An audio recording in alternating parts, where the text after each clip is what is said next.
بسم الله الرحمن الرحيم. الأبيات منسوبة لمولى علي بن أبي طالب كرم الله وجهه.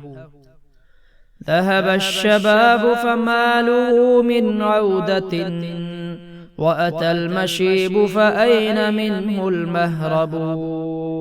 دع عنك ما قد فات في زمن الصبا، واذكر ذنوبك وأبكها يا مذنب.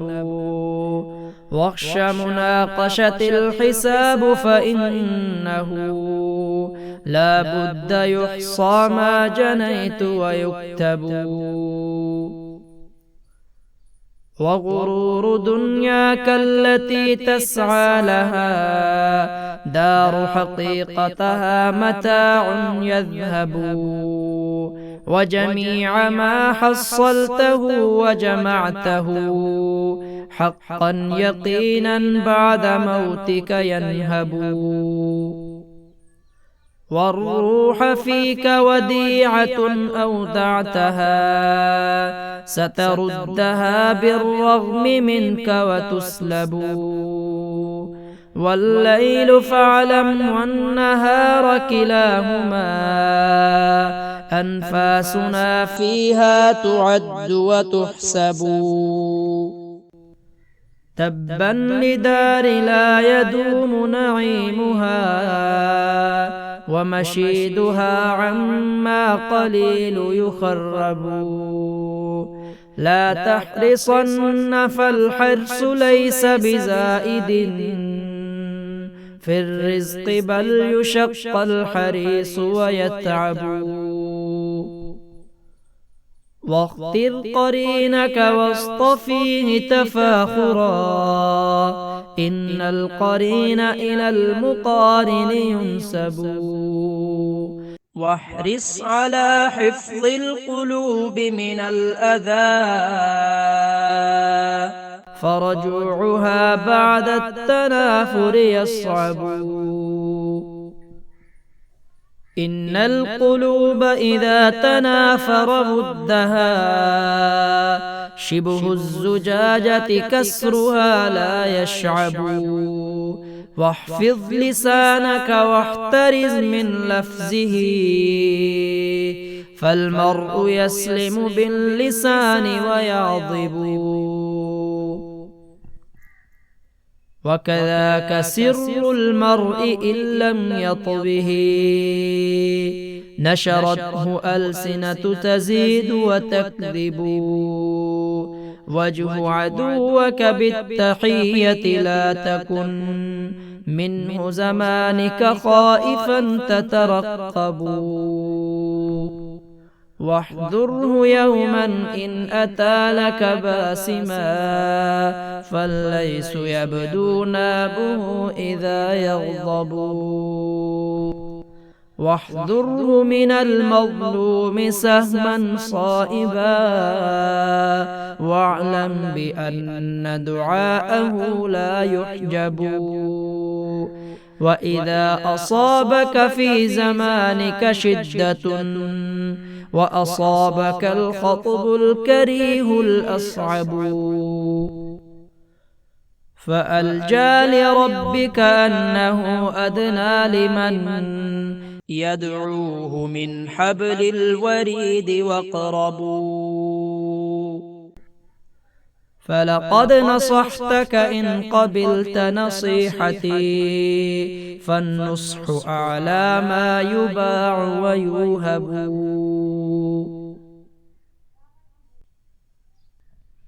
بسم الله الرحمن الرحيم.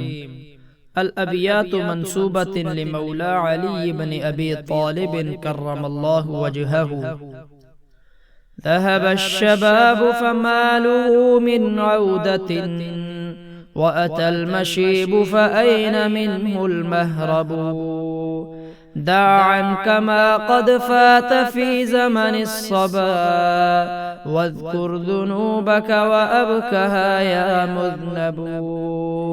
واخش مناقشة الحساب فإنه لا بد يحصى ما جنيت ويكتب. وغرور دنياك التي تسعى لها دار حقيقتها متاع يذهب، وجميع ما حصلته وجمعته حقا يقينا بعد موتك ينهب. والروح فيك وديعة أودعتها ستردها بالرغم منك وتسلب. والليل فاعلم والنهار كلاهما أنفاسنا فيها تعد وتحسب. تبا لدار لا يدوم نعيمها ومشيدها عما قليل يخرب. لا تحرصن فالحرص ليس بزائد في الرزق بل يشق الحريص ويتعب. واختر قرينك واصطفيه تفاخرا إن القرين إلى المقارن ينسب. واحرص على حفظ القلوب من الأذى فرجوعها بعد التنافر يصعب. إن القلوب إذا تنافر ودها شبه الزجاجة كسرها لا يشعب. واحفظ لسانك واحترز من لفظه فالمرء يسلم باللسان ويعضب. وكذاك سر المرء إن لم يطبه نشرته ألسنة تزيد وتكذب. وجه عدوك بالتحية لا تكن منه زمانك خائفا تترقب. واحذره يوما إن أتى لك باسما فالليس يبدو نابه إذا يغضب.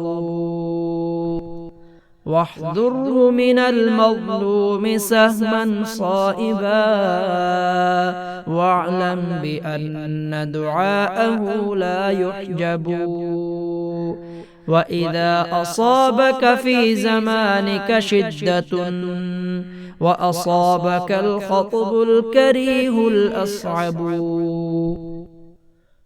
فألجى لربك أنه أدنى لمن يدعوه من حبل الوريد واقرب.